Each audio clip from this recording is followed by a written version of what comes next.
Γεια σας, είμαι ο Νίκος Αργυρόπουλος και καλώς ήρθατε στο κανάλι Πίτσα σε Φάρτζι, το κανάλι που σου μαθαίνει σωστά τα πάντα για την πίτσα. Δέχτηκα πολλά μηνύματά σας σχετικά με το πώς μπορούμε να κάνουμε μια ωραία συνταγή για μια νόστιμη σπιτική πίτσα. Είναι κάτι που πραγματικά θέλω πολύ να κάνω και σας ευχαριστώ που μου δίνετε τη δυνατότητα να το κάνουμε σήμερα μαζί. Τα μηνύματά σας με βοηθάνε πάρα πολύ. Γι' αυτό μετά από κάθε βίντεο γράψτε μου τα σχόλιά σας, απορίες που έχετε, ερωτήσεις ή ιδέες για βίντεο που μπορούμε να κάνουμε μαζί στο μέλλον. Σήμερα δεν θα σας δείξω απλά μια συνταγή για την εκτελέσετε στο σπίτι. Σήμερα θα πάμε μαζί βήμα-βήμα να δούμε τι υλικά βάζουμε, τι ποσότητες, πότε και γιατί βάζουμε κάτι. Η ζύμη της πίτσας έχει μια ξεχωριστή δομή, οπότε αν αλλάξουμε κάτι στη σειρά αυτό που βάζουμε ή στις ποσότητες, έστω και στα γραμμάρια, όλα αυτά επηρεάζουν την τελική ζύμη και κατ' επέκταση την πίτσα μας όταν την ψήσουμε. Στόχος μου είναι σε κάθε βίντεο σε αυτό το κανάλι όχι μόνο να αυξάνετε τις γνώσεις στο αντικείμενο, αλλά να γνωρίζετε και σε βάθος τα μυστικά της πίτσας. Γιατί η γνωριμία σας αυτή θα σας κάνει να αγαπήσετε ακόμα πιο πολύ. Την πίτσα την αγαπώ όχι μόνο σαν χόμπι, αλλά και επειδή είναι δουλειά μου. Είναι ο χώρος που εργάζομαι από το 2010 μέχρι και σήμερα. Και πραγματικά είναι ότι καλύτερο συνδυάζεις το χόμπι που αγαπάς με την καθημερινή σου εργασία. Σε αυτό το χώρο αγαπώ πολύ τους Ιταλούς. Έχουν φοβερή παράδοση και έχουν πολλά να διδαχθούμε. Τους αγαπώ όμως 2 φορές. Γιατί βρέθηκα στην Ιταλία το 2010, στην πόλη που εφευρέθηκε η πίτσα, στην Νάπολη, και παρακολούθησα σεμινάρια πίτσας από τον μαέστρο Αντώνιο Γκουέτσια και είχα την ξεχωριστή χαρά και ευλογία να εργαστώ στην πιτσαρία του Αλιάρα, στην πιάτσα Σανατζάρο, για όσους γνωρίζουν από Νάπολη. Ο Αντώνιο λοιπόν μου μετέδωσε αυτή την αγάπη, αυτό το μεράκι και την παραδοσιακή ιταλική ζύμη. Κάτι το οποίο το κουβαλάω μαζί μου μέχρι και σήμερα. Στην Νάπολη, πέρα από την παραδοσιακή ναπολιτάνικη πίτσα που έχουν, που θα κάνουμε ένα ξεχωριστό βίντεο μόνο και μόνο γι' αυτό στο μέλλον, οι Ιταλοί για τη ζύμη τους χρησιμοποιούν 4 βασικά υλικά: αλεύρι, νερό, αλάτι και μαγιά.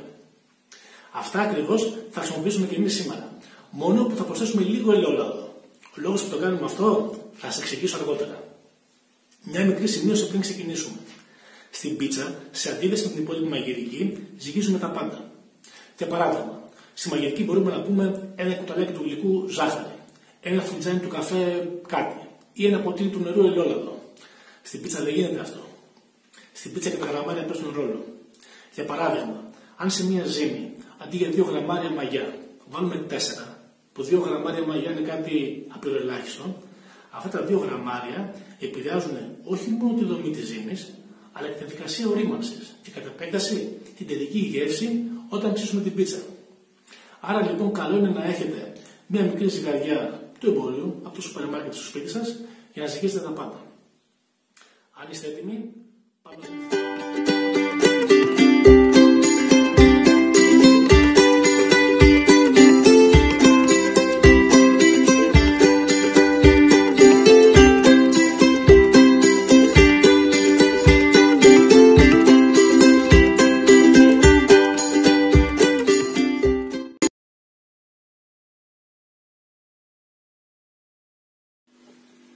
Είμαστε έτοιμοι να ξεκινήσουμε. Πρώτα βάζουμε το νερό μας. Το επόμενο πράγμα που κάνουμε είναι να βάλουμε τη μαγιά. Πριν βάλουμε τη μαγιά, καλό είναι να πούμε 2 πράγματα για αυτή. Υπάρχουν γενικά 2 είδη μαγιάς. Η νοπή και η ξερή. Η ξερή είναι πολύ πιο ισχυρή από την νοπή, οπότε στη συνταγή μας βάζουμε τη μισή ποσότητα. Δηλαδή, αν σήμερα βάλαμε 2 γραμμάρια ξερή μαγιά, αν χρησιμοποιούσαμε φρέσκια μαγιά, έπρεπε να βάλουμε περίπου 3,5 με 4. Συνιστώ και προτείνω ξερή μαγιά για την πίτσα στο σπίτι, γιατί είναι και πιο εύκολο να τη βρούμε και διαρκεί πολύ περισσότερο από την νοπή. Η νοπή σε αντίθεση τη βρίσκουμε πολύ πιο δύσκολα και η διαχείρισή της επίσης είναι δύσκολη, καθώς ενεργοποιείται πάρα πολύ εύκολα με την υγρασία και τη ζέστη. Οπότε καλό να χρησιμοποιούμε ξερή μαγιά. Βάζουμε λοιπόν τη μαγιά μας και να κατώνουμε για 2 λεπτάκια μέχρι να ενεργοποιηθεί η μαγιά.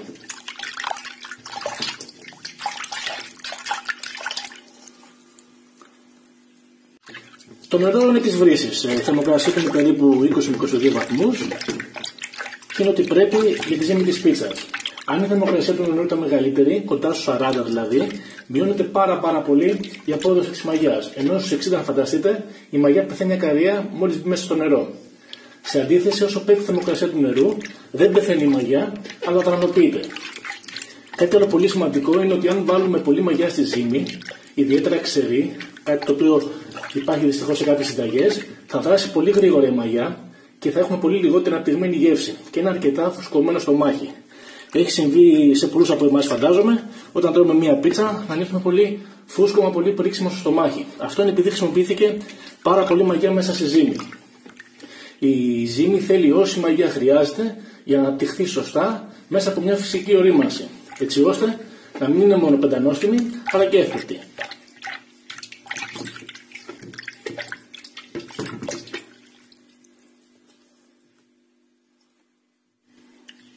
Κάτι που δεν θα κάνουμε τώρα είναι να βάλουμε το αλάτι. Το αλάτι έχει την ιδιότητα να τρώει τη μαγιά όταν έρθει σε επαφή μαζί της και να καθυστερεί τη ζύμωση. Άρα λοιπόν θα το βάλουμε αργότερα. Πάμε λοιπόν να βάλουμε το αλεύρι μας. Το αλεύρι το βάζουμε σιγά σιγά και όχι όλο μαζί. Το βάζουμε λίγο και ανακατεύουμε.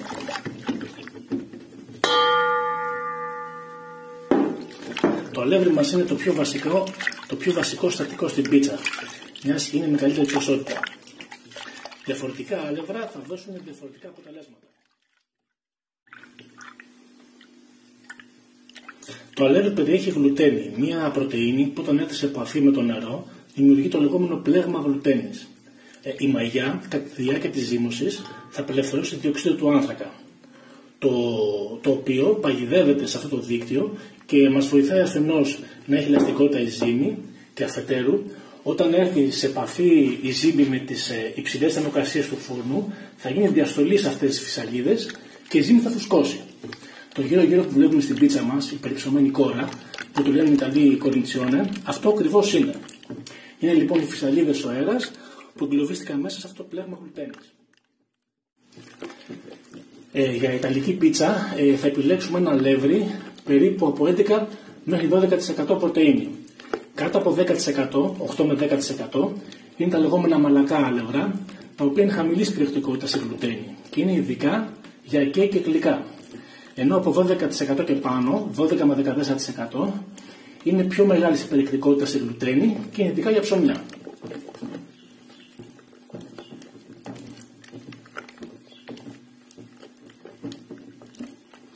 Μπορούμε να χρησιμοποιήσουμε τελευταία σε πίτσα, αλλά χρειάζεται μια τελείως διαφορετική διαδικασία.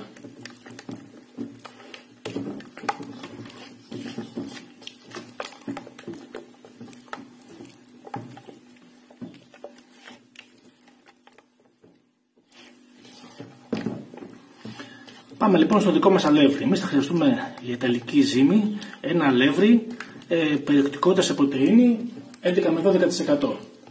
Αν είναι και τύπου 0-0, ακόμα καλύτερο. Το 0-0 δεν δείχνει πρωτεΐνες που έχει μέσα το αλεύρι, απλά δείχνει πόσο λεπτολεσμένο είναι. Βέβαια δεν θα πάμε σε μάρκες ιταλικού τύπου όπως η Porcelli ή το 5 Stagione που είναι δύσκολα αλεύρια να τα βρούμε σε μικρές ποσότητες. Μπορούμε να πάμε σε δικά μας αλεύρα ελληνικά, πάμε στο σούπερ μάρκετ, εκεί στο 12% περιεκτικότητα σε πρωτεΐνη. Δεν θα σας πω κάποια μάρκα σε αυτό το βίντεο, μπορείτε να πάτε και να δείτε, είναι πολύ εύκολο.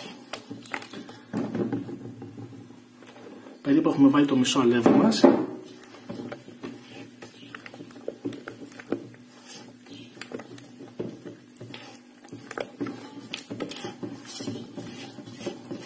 Και τα τυχώματα καθαρίζουμε, δεν τα αφήνουμε.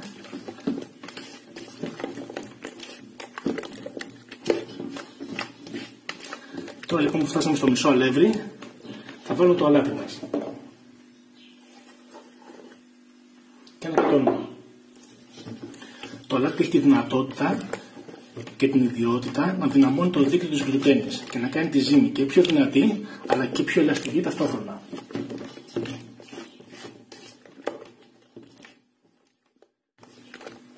Επίσης, ζύμες με λιγότερο αλάτι από όσο χρειάζεται είναι πιθανό να σχίζονται και να κολλάνε στον πάγκο.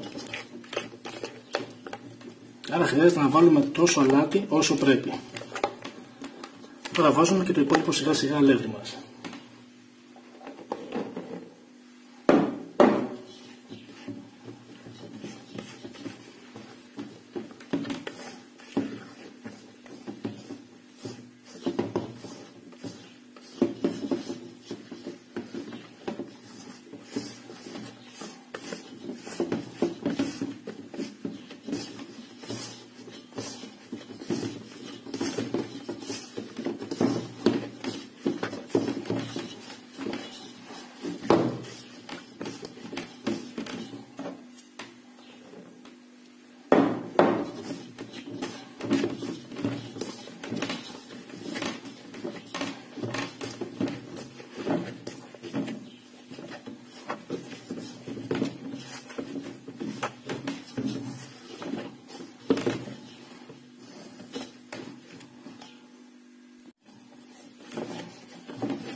Όταν σιγά σιγά σχηματίζεται η ζύμη, περίπου μετά από 8 με 10 λεπτά, βάζουμε και το λάδι μας. Το λάδι μπαίνει στο τέλος. Το λάδι μπαίνει στο τέλος, γιατί αν μπει από την αρχή θα λειτουργήσει ως εμπόδιο της απορρόφησης της υγρασίας από το αλεύρι.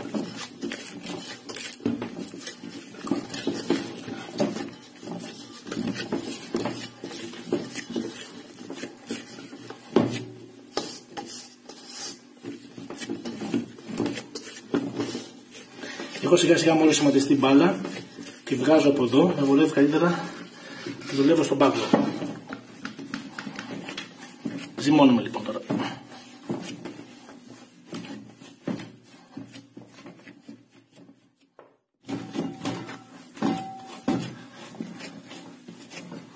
Ζυμώνουμε περίπου για 20 με 25 λεπτά. Ο σκοπός του ζυμώματος είναι να πτυχθεί η γλουτένη στη ζύμη. Αν ζυμώσουμε παραπάνω από 25 λεπτά, δηλαδή 40 λεπτά, θα διαλύσουμε το πλέγμα της γλουτένης.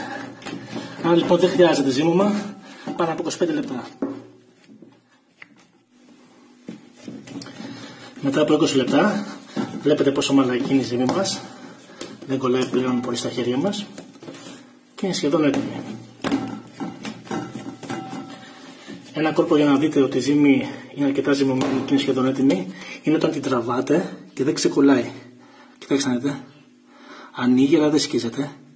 Αυτό είναι σημάδι ότι η ζύμη είναι σχεδόν έτοιμη. 2 λεπτά ζύμωμα ακόμα και θα την κάνουμε μια μπάλα μετά μεγάλη.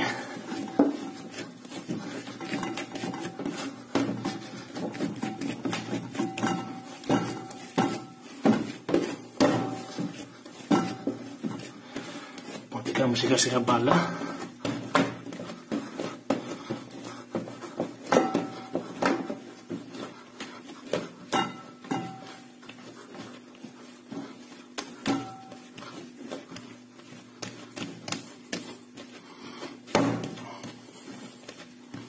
Έγινε μπάλα.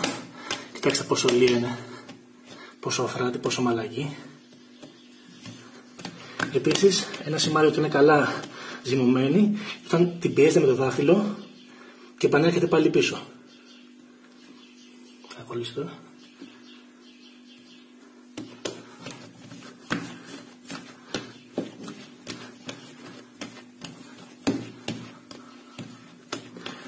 Σχηματίζουμε την μπάλα μας και είναι έτοιμη. Αφράτη, μαλακή, λία. Τη σκεπάζουμε αμέσως, είτε με μεμβράνη, είτε με τον πόλο αυτό μπορείτε να το σκεπάσετε, είτε έτσι, είτε με τη μεμβράνη. Το βασικό είναι να μην περνάει αέρας μέσα, γιατί αλλιώς θα ξεδαθεί. Λοιπόν, τη σκεπάζουμε. Η ζύμη μας ξεκουράστηκε για 25 λεπτά και είμαστε έτοιμοι να την κάνουμε μπαλάκια. Φέραμε το ταψί μας για να βάλουμε τα μπαλάκια, τη ζυγαριά μας και τη σπάτουλα. Κάνουμε λοιπόν 5 μπάλες των 330 γραμμαρίων. Πρώτα ζυγίζουμε τη ζύμη και μετά κάνουμε μπαλάκια.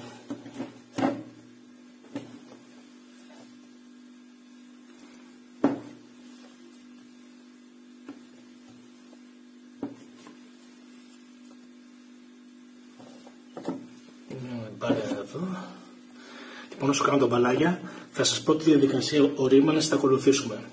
Αφού κάνουμε τα μπαλάκια, θα τα αφήσουμε 3 ώρες σκεπασμένα εκτός ψυγείου. Θα τα βάλουμε μετά στο ψυγείο για 24 ώρες.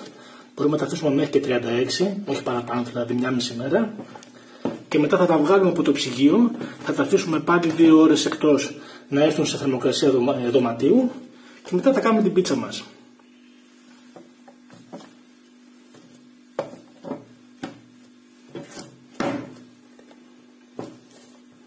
Συνήθως με αυτή την ποσότητα μαγιάς που βάλαμε, η διαδικασία ορίμανσης που ακολουθώ είναι περίπου το πολύ 2 μέρες, όχι παραπάνω.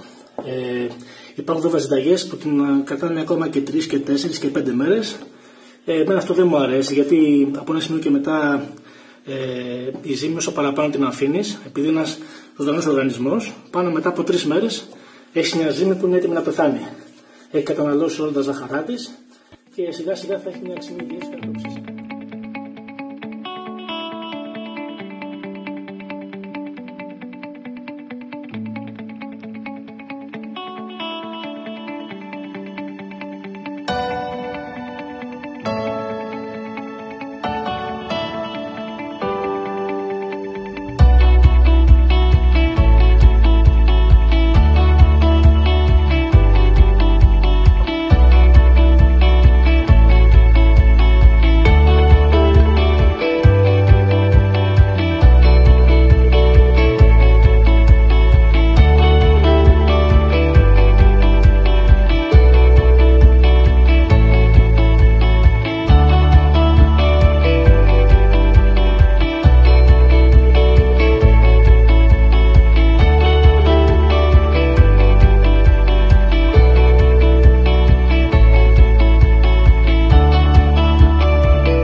Σας είχα αναφέρει στην αρχή ότι θα σας έλεγα αργότερα για ποιο λόγο βάζουμε λάδι στη ζύμη στο σπίτι. Αυτό το κάνουμε όχι μόνο για να είναι η ζύμη μας αφράτη και μαλακή, αλλά επίσης το λάδι μας βοηθάει να παίρνει πιο εύκολα χρώμα η πίτσα. Και αυτό γιατί ο κυρκός ο φούρνος ψήνει σε χαμηλότερες θερμοκρασίες από ό,τι ψήνει ένας επαγγελματικός ή ένας ξυλόφουρνος. Και το λάδι μας βοηθάει να παίρνει η πίτσα πιο γρήγορα και πιο εύκολα και να το καθετεί χρώμα και να το καλοψημένο. Αυτό λοιπόν είναι το μυστικό μας. Ελπίζω το βίντεο σου φάνηκε χρήσιμο. Αν σου άρεσε, μην ξεχάσεις να κάνεις like. Επίσης, την άλλη εβδομάδα θα έχουμε ένα καινούριο βίντεο με το πώς στολίζουμε και πώς ψήνουμε την πίτσα. Θα είναι το δεύτερο μέρος. Ελπίζω να σας δω όλους εκεί. Αν δεν είστε ήδη μέλος της παρέας μας, μην ξεχάσετε φεύγοντας να κάνετε εγγραφή στο κανάλι πατώντας το κουμπάκι εδώ κάτω. Μέχρι την επόμενη εβδομάδα που θα πούμε πρώτον Θεός, να είστε όλοι καλά.